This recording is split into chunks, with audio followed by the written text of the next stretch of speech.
ഒരാൾ മഹാനായ അബൂദറുൽ ഗിഫാരി റളിയല്ലാഹു അൻഹുവിന്റെ വീട്ടിലേക്ക് കടന്നു വരുന്നു. മഹാനായ സുഹാബിയാണ്. ആ വീട്ടിലേക്ക് വന്നപ്പോൾ അതിന്റെ ഉള്ളിൽ കണ്ണിന് കാണാനൊക്കുന്ന ഒന്നും അവിടെ കാണുന്നില്ല. ഐ കാച്ചിങ് ആയിട്ടുള്ള ഒന്നും ആ വീട്ടിലില്ല. അപ്പോ ആ വന്ന ആള് ചോദിച്ചു, യാ അബൂദർ ഐന മതാഉകും, അബൂദറേ നിങ്ങളുടെ വീട്ടിലെ സാധനങ്ങളൊക്കെ ഇവിടെ, ഒന്നും ഒരു ഫർണിച്ചറോ ഒന്നും കാണുന്നില്ലല്ലോ, എന്തേ ഇത് എന്ന് ചോദിച്ചു.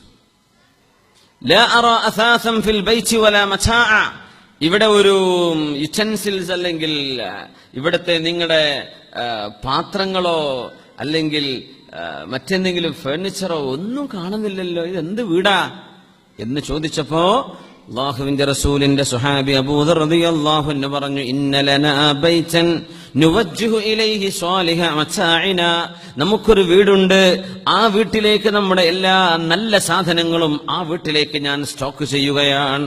വലൈസ ഹാദാ, അത് ഈ വീടല്ല, എന്റെ എല്ലാ നല്ലതും ഞാൻ ആ വീട്ടിലേക്ക് സ്റ്റോക്ക് ചെയ്യാണ്, അത് ഈ വീടല്ല എന്ന് പറഞ്ഞപ്പോ വന്നാള് പറഞ്ഞു, എന്നാലും അബൂദറേ ഈ വീട്ടിൽ താമസിക്കുമ്പോ എന്തെങ്കിലുമൊക്കെ സാധനങ്ങൾ വേണ്ടേ, വീടിങ്ങനെ വെറുതെ എംറ്റി ആയി കിടന്നാൽ മതിയോ, എന്തെങ്കിലുമൊക്കെ വേണ്ടേ എന്ന് പറഞ്ഞപ്പോ അബൂദർ റളിയല്ലാഹു അൻഹു പറഞ്ഞു, ഈ വീടിന്റെ ഉടമസ്ഥൻ ഇന്ന സാഹിബൽ മൻസിലി ലാ യദഉനാ ഫീഹി, ഈ വീട്ടിൽ ഞങ്ങളെ എന്നെന്നും നിൽക്കാൻ അനുവദിക്കുന്നില്ല ഈ വീട്ടുകാരൻ. ലാ ബുദ്ദ യഖുദഹു മിന്നാ, ഞങ്ങളിൽ നിന്ന് ഈ വീട് അയാൾ പിടിച്ചെടുക്കുക തന്നെ ചെയ്യും. വയഖുദനാ മിൻഹു യൗമൻ മിനൽ അയ്യാം, ഞങ്ങളെ ഇവിടെ നിന്ന് പുറത്താക്കുകയും ചെയ്യും. പിന്നെ എന്തിനാണ് ഞാനിവിടെ ഈ വീട് അലങ്കരിച്ചു കൊണ്ടിരിക്കേണ്ടത്, എന്നെ ഇവിടെ നിന്ന് ഒഴിവാക്കും. നമ്മൾ ഒരു വില്ലേ താമസിക്കാന്ന് വിചാരിക്കുക, അറബാബ് എപ്പോ വന്നാലും ഇവിടെ നിന്ന് ഇറക്കി വിടാം, അവിടുത്തെ ടോയ്ലറ്റ് നന്നാക്കാൻ നിൽക്കൂല, അഡ്ജസ്റ്റ് ചെയ്ത് പോകും അല്ലെ. അവിടുത്തെ കിച്ചണിന് എന്തെങ്കിലും കല്ല് കൊണ്ടുവന്നിട്ടൊന്ന് ഫർണിഷ് ചെയ്യാൻ നന്നാക്കിയെടുക്കുക, എന്തിനിത് ഏതായാലും പൊളിക്കാൻ പോവല്ലേ. ഈ രീതി പ്രവാസികൾക്കാണ് ഇതൊക്കെ വേഗം മനസ്സിലാവല്ലേ. ഈ ഉദാഹരണങ്ങളൊക്കെ നമ്മുടെ നാട്ടിലും വേണ്ടി ഒരുങ്ങാൻ വേണ്ടിയാണ് ഇവിടെ ഈ മത്തി ഒരു കഷ്ണം മുറിച്ചിട്ടൊക്കെ തിന്നണത്. നാട്ടിലേക്കുറക്കിട്ട കളി എന്താ വെച്ചാൽ നാട്ടിൽ പോവണല്ലോ എന്നാണ് ഇപ്പൊ ആകെ ഉദ്ദേശം. ഞാൻ ഇവിടെ നിൽക്കണ ആളല്ല, ഞാൻ ചിലർ ദുന്യാവുണ്ടാവില്ല ആഖിറണ്ടാവില്ല എന്ന് പറയും. ഇവിടെ മര്യാദയ്ക്ക് ജീവിക്കൂല, നാട്ടിലും ജീവിക്കൂല. അവിടെയൊക്കെ പേരൊക്കെ ഉണ്ടാക്കിയിട്ട് ഉഷാറാക്കിയിട്ട് പോരും, ഇവിടെ വന്നിട്ട് ഡബിൾ ട്രിപ്പിൾ കട്ടിൽമ കിടക്കാണ്. വകുപ്പുള്ളവരുട്ടോ, ജീവിക്കാൻ അള്ളാഹു അനുഗ്രഹം കൊടുത്ത ആൾക്കാർ പോലും ആ ഒരു ചിന്ത, ഇത് ആഖിറത്തിന് വേണ്ട ചിന്തയാണ്, ആഖിറത്തിന് വേണ്ട ചിന്തയാണിത്. പടച്ചോനെ ഞാൻ ഇവിടെ നിൽക്കാൻ പോണ ആളല്ലല്ലോ, ഞാൻ നാട്ടിലേക്ക്, എന്റെ നാട് ആഖിറല്ലേ, അവിടേക്ക് ഒരുങ്ങട്ടെ. അപ്പൊ ആ ഒരു കമ്പാരിസൺ നല്ലതാണ്. നമ്മളിവിടെ ജീവിക്കുമ്പോൾ എപ്പോഴും നമ്മൾ എന്ത് ചെയ്യുന്നില്ല, നമുക്കൊരു വലാ വേണം കേട്ടോ. ഞാൻ പറയട്ടെ, ഈ രാജ്യത്തോട്, ഈ പ്രദേശത്തോട്, ഇവിടുത്തെ ആളുകളോട്, ഈ നാട്ടുകാരോട് നമുക്കൊരു പ്രതിബദ്ധത വേണം. നമ്മൾ എന്റെ നാടിലല്ലല്ലോ, എന്റെ നാട് അതാണല്ലോ, എന്നാലും നമ്മൾ ജീവിക്കുന്ന പ്രദേശത്തെ അതിനോടൊരു പ്രതിബദ്ധതയും ഈ നാടിന്റെ സുരക്ഷത്തിനും സാമ്പത്തിക വളർച്ചയ്ക്ക് വേണ്ടിയിട്ട് നമ്മൾ ദ്വാരക്കണം. പച്ചക്കൊക്കെ ദ്വാരക്കുമ്പോഴൊക്കെ ദ്വാരക്കണം, പടച്ചോനെ ഇവ അപകടങ്ങളൊന്നും വരുത്തിക്കല്ല പടച്ചോനെ.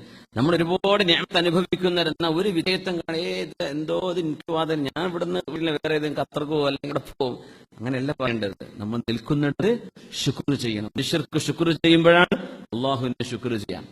അപ്പൊ ഏതായിരുന്നാലും നമ്മൾ നമ്മുടെ ഒരു നാടിനെ പറ്റി ചിന്തിക്കുന്ന പോലെ, ഞാൻ ഇവിടെ സ്ഥിരമസിക്കാൻ പോകുന്ന ആളല്ല, എന്റെ നാട്ടിലാണ്, ഞാൻ അവിടേക്കാണ് സേവ് ചെയ്യുന്നത്. ഇവിടെ നിന്ന് കിട്ടുന്നതൊക്കെ നാട്ടിലേക്ക് അയച്ചിട്ട് എന്തെങ്കിലുമൊക്കെ അവിടെ ഉണ്ടാക്കണം, അവിടെ വീട് വെക്കണം, എന്നിട്ട് ഇവിടെ നിന്നൊക്കെ ഫിനിഷ് ചെയ്തിട്ട് നാട്ടിൽ പോയിട്ട് ആ വീട്ടിലൊന്ന് കാലം നീട്ടിയിരിക്കണം എന്നൊക്കെ ആഗ്രഹിക്കുന്നവരാണ്. ഇവിടുന്ന് തിരിച്ചുവിടാതെ നമ്മൾ പോകില്ല. അതാണ്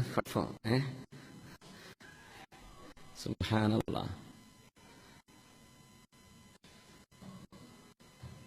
ദുനിയ വളരെ ലൂറിംഗ് ആണെന്ന് പറയും, വളരെ ലൂറിംഗ്. അബൂദർ റളിയല്ലാഹു അൻഹു പറയുന്നു, അങ്ങനെ എന്നെ പുറത്താക്കുന്നു, എന്റെ വീട് എടുത്തു കൊണ്ടുപോകുന്നൊക്കെ പറയുന്ന ഒരു മനുഷ്യന്റെ വീട് ഞാൻ എന്തിനാ പിന്നെ ഇവിടെ കുറെ കാര്യങ്ങൾ കൊണ്ടു നോക്കേണ്ട കാര്യം. അതുകൊണ്ട് ഞാൻ ആഖിറത്തിലേക്ക് എന്റെ സ്റ്റഫുകളെല്ലാം ഞാൻ ആഖിറത്തിലേക്ക് സ്റ്റോക്ക് ചെയ്യാണ് എന്ന് മഹാനായ അബൂദർ റളിയല്ലാഹു. വലിയൊരു മെറ്റഫോർ, എന്തൊരു മനോഹരമായ ഉദാഹരണം. اضرب لهم مثل الحياة الدنيا كماء أنزلناه من السماء. അതുകൊണ്ടാണ് മുൻഗാമികളായ ആളുകൾ മുഴുവനും ഈ ലോകത്ത് പരിത്യാഗികളായി ജീവിച്ചത്. മഹാനായ ഫുദൈൽ ഇബ്നു ഇയാദ് റളിയല്ലാഹു അൻഹു, കം അതത് അലൈക്, ഒരാളെ കണ്ടപ്പോ ചോദിച്ചുവല്ലോ, എത്ര പ്രായമായി? 60 വയസ്സായിട്ടുണ്ട്. ഓ, 60 വയസ്സായി, നിങ്ങൾ 60 കൊല്ലമായി അള്ളാഹുലേക്ക് നടന്നുകൊണ്ടിരിക്കുകയായിരുന്നല്ലേ, അള്ളാഹുലേക്ക് എത്താറായി തുടങ്ങി. 60 കൊല്ലായല്ലേ, 60 വയസ്സായില്ലേ, 60 കൊല്ലായിട്ട് മരിക്കാൻ വേണ്ടി നടക്കായിരുന്നല്ലേ, മരിക്കാറായി തുടങ്ങി ഏകദേശം എന്ന് പറഞ്ഞപ്പോ ആ മനുഷ്യൻ പേടിച്ചുകൊണ്ട് പറഞ്ഞു, ഇന്നാ ലില്ലാഹി വ ഇന്നാ ഇലൈഹി റാജിഊൻ. ഇന്നാ ലില്ലാഹി വ ഇന്നാ ഇലൈഹി എന്ന് പറഞ്ഞാൽ എന്താ? നിങ്ങളാ പറഞ്ഞ് ശരിയായിട്ടില്ല എന്നതിന്റെ അർത്ഥം. അറബ് ഭാഷ ശൈലി എങ്ങനെയാണ്? ഇന്നാ ലില്ലാഹി വ ഇന്നാ, അത് ദിക്റില്ലേതല്ല ഉപര്. പടച്ചോനെ 60 വയസ്സായി എന്ന് പറയുമ്പോൾ മാഷാ അല്ലാ, എന്നിട്ട് കണ്ടാ തോന്നൂലല്ലോ 45 തോന്നുള്ളൂ എന്ന് അങ്ങനെയല്ലേ നിങ്ങൾ പറയേണ്ടത്? 60 മരിക്കാനായല്ലേ? ഇതാണ് ഇപ്പൊ ഫുദൈൽ തങ്ങൾ അങ്ങനെയല്ലേ പറഞ്ഞത്? മരിക്കാനായല്ലേ, 60 കൊല്ലായിട്ട് അള്ളാഹിന്റെ അടുത്ത് ഇങ്ങനെ നടക്കായിരുന്നല്ലേ, എത്താറായി, ഇനി അധികമൊന്നുമില്ല. അപ്പൊ ഇന്നാലില്ല പടച്ചോൻ ഇങ്ങനെയൊക്കെയാ പറയാ. അങ്ങനെയാണ്. ഇപ്പോ അറബ് വംശജരായ ആളുകളൊക്കെ തർക്കിക്കണ നേരത്ത് പറയും സല്ലി അലൻ നബി, അള്ളാഹു റസൂലിനെ സ്വലാത്ത് ചൊല്ലി. അപ്പൊ നമ്മൾ അല്ലാഹുമ്മ സല്ലി അലാ മുഹമ്മദ്, ഓല് സല്ലി അലൻ നബി എന്ന് പറഞ്ഞ സ്വലാത്തല്ലാണ് എല്ലാ ഉദ്ദേശം. മിണ്ടായിരിക്കും ഞാൻ പറഞ്ഞ കേൾക്കുന്നത്, അതാണ് ഈ അർത്ഥം. അങ്ങനെയാണ്. അങ്ങനൊക്കെ ചില ശൈലിയുണ്ട് ഭാഷയിലെ. അപ്പൊ ഇന്നാ ലില്ലാഹി വ ഇന്നാ ഇലൈഹി റാജിഊൻ ഇത് പറഞ്ഞപ്പോ ഫുദൈൽ തങ്ങൾ ആ വാക്കിൽ പിടിച്ചു. ഈ പറഞ്ഞതിന്റെ അർത്ഥം എന്താ നിനക്കറിയോ? എന്താ ഇന്നാ ലില്ലാഹി വ ഇന്നാ ഇലൈഹി റാജിഊൻ? നമ്മളൊക്കെ അള്ളാഹുവിന്റെ അടുത്തേക്ക് പോണവരാണ്. എന്നാലേ അള്ളാഹുവിന്റെ അടുത്ത് പോകുന്നവരാണ് എന്ന് നീ ഇന്നാലില്ല, നമ്മളൊക്കെ അള്ളാഹിന്റെ ആളെന്നല്ലേ പറയണത്. നീ അള്ളാഹുവിന്റെ അടിമയാണ് എന്ന് പറഞ്ഞാൽ നീ നിന്റെ ഉടമസ്ഥന്റെ അടുത്തേക്ക് പോകേണ്ടി വരും. നിന്റെ ശമ്പളം വാങ്ങിക്കണമെങ്കിൽ മിനിമം പോണ്ടേ? നിന്റെ ഉടമസ്ഥനെ നീ കാണേണ്ടി വരും. ഉടമസ്ഥന്റെ അടുത്തേക്ക് പോവാന്ന് പറഞ്ഞാൽ ഉടമസ്ഥന്റെ അരികത്ത് നീ പോയി നിൽക്കേണ്ടി വരും. അവിടെ പോയി നിന്നാ മൂപ്പരെന്തേലും ചോദിക്കുമല്ലോ, ചോദ്യം ഉണ്ടാവും. ചോദ്യം ഉണ്ടെങ്കിൽ ആ ചോദ്യത്തിന് ഉത്തരം വേണം. നിന്റെ കയ്യിൽ ഉത്തരമില്ലാതെ നീ പോയിക്കൂടാ. ഇതാണ് നീ പറഞ്ഞതിന്റെ അർത്ഥം. അപ്പൊ ആ മനുഷ്യൻ പറഞ്ഞു, റബ്ബേ എന്താണ് ഇനി ലക്ഷ്യം? ഫമൽ ഹീല, ഞാൻ എന്ത് ചെയ്യും? 60 വയസ്സായി, ഇനിയിപ്പോ കഴിയാറായി സമയം, അശറായി, മഗ്രിബിനോട് അടുത്തു തുടങ്ങി, 60 കൊല്ലമായില്ലേ. എന്റെ റബ്ബിലേക്ക് ഞാൻ പോകുന്നവനാണ്, ഞാൻ അവിടെ പോയി നിൽക്കേണ്ടി വരും. അവിടെ ചെല്ലുമ്പോൾ അല്ലാഹ് എന്നോട് ചോദിക്കും, എനിക്ക് ഉത്തരമില്ലല്ലോ, എന്താണ് മാർഗം എന്ന് ചോദിച്ചു. ഫമൽ ഹീല, വല്ല പോംവഴിയുമുണ്ടോ? ഉണ്ട്, വളരെ എളുപ്പമാണ്, വളരെ എളുപ്പമാണ്. തുഹ്സിനു ഫീമാ ബഖിയ യുഗ്ഫറു ലക മാ മദാ, ഇനി വരാൻ പോകുന്ന ജീവിതത്തിൽ ഒരുപാട് നന്മ ചെയ്യ്, കഴിഞ്ഞു പോയ ജീവിതത്തിലെ തിന്മകളെല്ലാം അള്ളാഹു പുറത്തു തരും. അള്ളാഹു നമുക്കൊക്കെ പുറത്തു തരട്ടെ. കഴിഞ്ഞ കാലത്ത് ഒരുപാട് തിന്മ ചെയ്ത ആളാണ്, നന്നാവണമെന്ന് തോന്നി, ഇവിടെ നിന്ന് അങ്ങോട്ട് നല്ല തന്നെ ചെയ്യ്. നിനക്കൊരു അവസരം അള്ളാഹു തന്നില്ലേ, അള്ളാഹുവിനറിയാൻ. ഇനി ഇവിടെ നിന്ന് എന്ത് ചെയ്യാ? മരണം വരെ ഞാൻ നന്മയെ ചെയ്യുള്ളൂ എന്ന് പറ. തിന്മകൾ പറ്റിപ്പോയേക്കും, അള്ളാഹുവിനോട് പൊറുക്കലിനെ ചോദിക്കുക. ഇനി വരാനുള്ള കാലം മുഴുവനും ഞാൻ നന്മയാണ് ചെയ്യുന്നത് എന്ന തീരുമാനത്തിൽ നീ ജീവിച്ചാൽ ഇൻഷാ അള്ളാഹ് നിന്റെ കഴിഞ്ഞതൊക്കെ അള്ളാഹു പുറത്തു തരും. നിന്റെ നീയത്ത് നന്നായല്ലോ, ഞാൻ ഇവിടെ നിന്ന് നന്നാവാൻ തീരുമാനിച്ചു പടച്ചവനെ എന്ന് നീ തീരുമാനിക്ക്. 60ന്റെ ശേഷം ഉള്ള മുഴുവൻ കാര്യങ്ങളും അള്ളാഹു നിനക്ക് നന്നാക്കി തരും. കാരണം ഫഇന്നക ഇൻ അസഅത ഫീമാ ബഖിയ ഉഖിദത് ബിമാ മദാ വമാ ബഖിയ, ഇനി വരാനുള്ള കാലം നീ തിന്മ ചെയ്യാൻ തീരുമാനിച്ചാൽ നിന്റെ നന്മയിൽ നിന്ന് അത് പിടിക്കപ്പെടും. നിന്റെ നന്മയിൽ നിന്ന് അത് പിടിക്കപ്പെടും. അതുകൊണ്ട് വരാനുള്ള കാലം എന്ത് ചെയ്യുക? നല്ല നിലക്ക് പോയിക്കോ. ഈ ലോകത്തിന്റെ അവസ്ഥ ഇതാണ്. ഇത് മനസ്സിലാക്കി തരാനാണ് റസൂലുള്ളാഹി സ്വല്ലല്ലാഹു അലൈഹി വസല്ലം തങ്ങളിലൂടെ അള്ളാഹു ഇങ്ങനൊരു ഉദാഹരണം പറഞ്ഞു തരാൻ പറയും. നമ്മുടെ മുൻഗാമികളിൽ സലഫു സ്വാലിഹീങ്ങളിൽപ്പെട്ട ആളുകൾ പറയും, അനിംതു നൗമൻ ഖത്തു ഫഹദ്ദസത് നഫ്സി അന്നി സഅസ്തൈഖിളു, ഞാൻ ഉറങ്ങാൻ കിടക്കുമ്പോഴെല്ലാം എന്റെ ശരീരം എന്നോട് പറയുന്നത്, ഞാൻ എന്റെ നഫ്സിനോട് പറയുന്നത് ഇനി ഞാൻ ഉണരുകയില്ലെന്നാണ്. അങ്ങനെയൊക്കെ ഉറങ്ങുമ്പോൾ തോന്നാറില്ല ചിലപ്പോഴൊക്കെ? വല്ലൊരു ഗ്യാസിന്റെ വേദന വന്നാൽ വരെ തോന്നും, റബ്ബേ അറ്റാക്ക് അറ്റാണോ, ഉറക്കത്തിൽ മരിക്കോ? തോന്നിയിട്ടില്ല? അത് തോന്നിയില്ല, കൈപ്പൊക്കിയാട്ടെ. എന്തെങ്കിലുമൊക്കെ കിടന്നുറങ്ങുമ്പോൾ ഇത് ഞാൻ മരിക്കും ഉറപ്പാ, നേരം വിളിക്കുമ്പോഴേക്കും. ഇത് മരിച്ചിട്ടില്ലല്ലോ, പക്ഷെ മരിക്കാൻ വേദന ഇല്ലെങ്കിലും മരിക്കാം. ഉറങ്ങുന്ന നേരത്തൊക്കെ ഇടക്കല്ല, ശരിക്ക് അങ്ങനെ തന്നെയാണ് ശരിക്കും ഓർത്ത് കിടക്കേണ്ടത്. ഞാനെപ്പറ്റി പറഞ്ഞു കഴിഞ്ഞാൽ പെണ്ണുങ്ങളൊന്നും ഉറങ്ങൂല ചിലപ്പോ. നമ്മൾ അങ്ങനെ ചിന്തിക്കണം എന്നാ ശരിക്ക്. റബ്ബേ ഞാൻ കിടന്നുറങ്ങാൻ, ഞാൻ ഉറങ്ങി എണീക്കുമ്പോ ഇനിയിപ്പോ എന്നെ കുളിപ്പിക്കാൻ ഞാൻ ബാത്റൂമൊക്കെ നടന്നോ, എന്നെ കൊണ്ട് കഴിയൂല, എന്തായാലും ഇന്നൊരു പൊക്കിക്കൊണ്ട് കുളിപ്പിക്കലായിരിക്കും ഉണ്ടാവുക. കുപ്പായിട്ടിട്ട് ഞാൻ റെഡിയാട്ടോ കബർക്ക് പോവാൻ, കുപ്പായിടാൻ എന്നെ കൊണ്ട് കഴിയില്ല, ഓലിക്കിന്നെ പൊതിഞ്ഞു തരലായിരിക്കും ഉണ്ടാവുക. ആ സമയത്ത് എന്റെ ബാധ്യതകൾ എന്തെങ്കിലുമൊക്കെ ഉണ്ടോ? സ്വന്തം അടുത്ത ആളുകളോടെങ്കിലും സ്വന്തം കടബാധ്യത പറയണം. കിട്ടാനുള്ളത് പറഞ്ഞിട്ടില്ലെങ്കിൽ കുഴപ്പമില്ല, കൊടുക്കാനുള്ളത് പറഞ്ഞേക്കണം. എത്ര ആൾക്ക് ഞാൻ കൊടുക്കാനുണ്ട്, എന്റെ ബാധ്യത. ഞാൻ മരിച്ചുപോയാൽ ഭാര്യയോട് പറയാ, പെണ്ണെ ഇതാ ഞാൻ മരിച്ചു പോവാണെങ്കിൽ എന്റെ ബാധ്യത ഇത്ര, അത് നീ അറിഞ്ഞു വെക്കുക.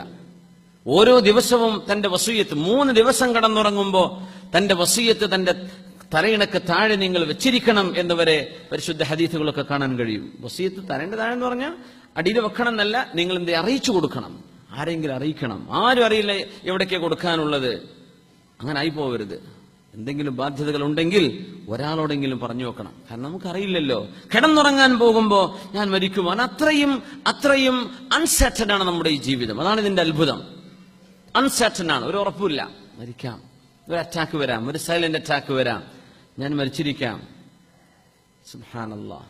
അത് ഓർത്ത് കിടക്കുന്നത് സുന്നത്താണ്. അങ്ങനെ ഓർത്ത് കിടക്കുന്നത് സുന്നത്താണ്. അള്ളാഹു നമുക്ക് തൗഫീക്ക് തരട്ടെ. ഓർക്കാലോ അള്ളാഹു തആല. അതുകൊണ്ട് നമ്മൾ ഉറങ്ങാൻ കിടക്കുമ്പോൾ ദുആ ഇരക്കണത് അല്ലാഹുമ്മ, പടച്ച തമ്പുരാനെ, പടച്ചവനെ, ഞാൻ അസ്ലംതു നഫ്സി ഇലൈക വഫവ്വൽതു അംരി ഇലൈക വഅൽജഅതു ളുഹരി ഇലൈക റഗ്ബതൻ വറഹബതൻ ഇലൈക ലാ മൽജഅ വലാ മൻജാ ഇല്ലാ ഇലൈക ആമൻതു ബികിതാബിക അല്ലദീ അൻസൽത വബിനബിയിക അല്ലദീ അർസൽത. നമ്മൾ ദുആയിരക്കാണ് ഉറങ്ങാൻ കിടക്കും. ബിസ്മിക റബ്ബി വദഅതു ജംബി, അല്ലാഹുവേ എന്റെ ശരീരം, എന്റെ സൈഡ് ഭാഗം ഞാൻ നിനക്ക് വേണ്ടി താഴെ വെച്ചിരിക്കുന്നു. എന്റെ സൈഡ് എന്ന് പറഞ്ഞാൽ നമ്മൾ ഉറങ്ങുമ്പോൾ ചെരിഞ്ഞ് വലതുഭാഗത്ത് ചെരിഞ്ഞിട്ടല്ലേ കിടക്കേണ്ടത്. അതുകൊണ്ടാണ് ചെരിഞ്ഞു കിടന്ന് പിന്നെ ഉറക്കം വരാൻ നേരത്തെ നമ്മൾ മറിഞ്ഞുപോയി, അതിനും കുഴപ്പമൊന്നുമില്ല. നമ്മളുടെ നിയ്യത്ത് പ്രകാരം നമ്മൾ ചെയ്യുന്ന അമൽ എന്ത് ചെയ്യാ, സുന്നത്തായിരിക്കുക. അത് ചിലപ്പോ ചെരിഞ്ഞു കിടന്ന ഉറക്കം വരൂല എന്നൊക്കെ തോന്നും. ഇബ്ലീസ് പറയും, ഈ ഇടതു ഭാഗത്തൊക്കെ ചെരിഞ്ഞിടന്ന് നോക്കി നിനക്ക് ഉറക്കം വരും, ആ വലത്ത് കിടന്നിട്ടാ വരാത്തത്. അങ്ങനെ ഉണ്ടാവും. അങ്ങനെ ഇടത്ത് ഇങ്ങനെ കിടക്കാൻ മൂപ്പര് ഇങ്ങനെ പറയും നമ്മളോട്, കിടക്കരുത്. ആ വലത്തന്നെ കിടന്ന് ശീലിച്ചാൽ പിന്നെ അങ്ങനെ ആയിപ്പോവും. കിടക്കുമ്പോ നമ്മുടെ ഈ കൈ തലയിണക്കുണ്ടെങ്കിലും ഈ കവിളിന്റെ താഴെ ഇങ്ങനെ കൈവച്ചുകൊണ്ടാണ് നബിതങ്ങൾ കടന്നിരുന്നത് സ്വല്ലല്ലാഹു അലൈഹി വസല്ലം. നിങ്ങളുടെ കിടത്തത്തിന്റെ രീതി അതാണ്. ആ ചെരിഞ്ഞിങ്ങനെ കിടക്കും. അപ്പൊ നമ്മൾ ചൊല്ലിയാണ് എന്ത്, ബിസ്മിക റബ്ബി, എന്റെ ഉടമസ്ഥനായ റബ്ബേ, എന്നെ പരിപാലിക്കുന്ന പടച്ചവനെ, എന്റെ ശരീരത്തിന്റെ സർവ്വ അവയവങ്ങളുടെയും ഫംഗ്ഷനുകൾ കൺട്രോൾ ചെയ്യുന്ന പടച്ചവനെ, അതാണല്ലോ റബ്ബ്. ബിസ്മിക റബ്ബി വദഅതു ജംബി, എന്റെ ശരീരം ഞാൻ ചെരിച്ചു കിടത്തിയിരിക്കുന്നു റബ്ബേ. വബിക അർഫഉഹു, നിന്റെ കഴിവിനാൽ നീ ചെയ്യുന്ന റഹ്മത്ത് കൊണ്ടായിരിക്കും പടച്ചവനെ ഈ ശരീരം ഞാൻ എഴുന്നേൽപ്പിക്കുന്നത്. രാവിലെ എഴുന്നേറ്റ് ഓടണം, ഡ്യൂട്ടിക്ക് പോകുന്നവർ, നിസ്കരിക്കാൻ എണീക്കുന്നവരല്ലാതെ എഴുന്നേൽക്കുന്നവർ, ഞാൻ എഴുന്നേൽക്കുകയാണെങ്കിൽ നീ തരുന്ന അനുഗ്രഹം കൊണ്ടാണത്. വബിക അർഫഉഹു ഇൻ അംസക്ത നഫ്സി, എന്റെ റൂഹിനെ റബ്ബേ നീ എങ്ങാനും പിടിച്ചു വെക്കുകയാണെങ്കിൽ ഫർഹംഹാ, എന്റെ ശരീരത്തോട് റഹ്മത്ത് കാണിക്കണം പടച്ചവനെ. വഇൻ അംസക്തഹാ വഇൻ അർസൽതഹാ ഫഹ്ഫദ്ഹാ ബിമാ തഹ്ഫദു ബിഹി ഇബാദക സ്വാലിഹീൻ, എന്റെ റൂഹിനെ പിടിക്കാതെ എന്നെ ജീവിക്കാൻ വീണ്ടും നീ അനുവദിക്കുകയാണെങ്കിൽ നിന്റെ സജ്ജനങ്ങളെ എങ്ങനെയാണോ നീ പരിപാലിക്കുന്നത് അങ്ങനെ നീ എന്നെ സംരക്ഷിച്ചു തരണമേ. ഇത് പറഞ്ഞിട്ടാണ് കിടക്കുന്നത്. അർത്ഥം ആലോചിച്ചാൽ ഉറക്കണം വരൂല പെട്ടെന്നൊന്നും. റബ്ബേ നീ ഇപ്പൊ കിടന്നിട്ടല്ലേ ഉള്ളൂ, ഇനി എഴുന്നേൽക്കണമെങ്കിൽ നീയായിട്ട് റൂഹിനെ തരണം. ഉണരാന്നൊക്കെ പറഞ്ഞ എന്താണ്, നമ്മുടെ ബ്രെയിൻ സ്വിച്ച് ഓഫ് ചെയ്തിട്ടേ നമ്മുടെ മൊത്തം ചിന്തകൾ സ്വിച്ച് ഓഫ് ചെയ്തിരിക്കുകയാണ്. അത് അല്ലാഹ് ഓണാക്കി തരണ്ടേ, അപ്പോഴല്ലേ എഴുന്നേൽക്കാൻ പറ്റുള്ളൂ. അതാണ് അൽഹംദുലില്ലാഹ് അല്ലദീ അഹ്യാനി ബഅദമാ അമാതനി വഇലൈഹിൻ നുശൂർ. അങ്ങനെയല്ലേ ഉറങ്ങി എണീക്കുമ്പോൾ പറയേണ്ടത്. അൽഹംദുലില്ലാഹ്, എനിക്ക് സ്തുതി പടച്ചവനെ, ഒരു ദിവസം കൂടെ തന്നല്ലേ റബ്ബേ. അല്ലദീ അഹ്യാനി ബഅദമാ അമാതനി, എന്നെ മരിപ്പിച്ചതിന്റെ ശേഷം എഴുന്നേൽപ്പിച്ച റബ്ബേ നിനക്ക് സ്തുതി. ഇനി ഞാൻ മരിക്കൂല എന്നതിനർത്ഥമല്ല. വഇലൈഹിൻ നുശൂർ, ഏതെങ്കിലും ഒരു ദിവസം അള്ളാഹിന്റെ അടുത്തേക്ക് തന്നെയാണ് എനിക്ക് പോവാനുള്ളത്. കണ്ടോ, ഉറങ്ങി എണീറ്റപ്പോഴും ഒരു ഓർമ്മ കിടത്തി. അവിടെ ഉണർന്നെന്ന് വിചാരിച്ച് രക്ഷപ്പെട്ടു എന്നല്ല കേട്ടോ, എന്ത് ചെയ്യും, നിനക്ക് അങ്ങോട്ടാ പോവാനുള്ളത്. Anyway you have to go back. അല്ലാഹു ഇതൊക്കെ മനസ്സിലാക്കാൻ തൗഫീഖ് തരട്ടെ. സ്വല്ലു അലൻ നബി മുഹമ്മദിൻ വആലിഹി. അല്ലാഹുമ്മ സ്വല്ലി അലാ സയ്യിദിനാ മുഹമ്മദിൻ വഅലാ ആലി സയ്യിദിനാ മുഹമ്മദിൻ വബാരിക് വസല്ലിം അലൈഹി.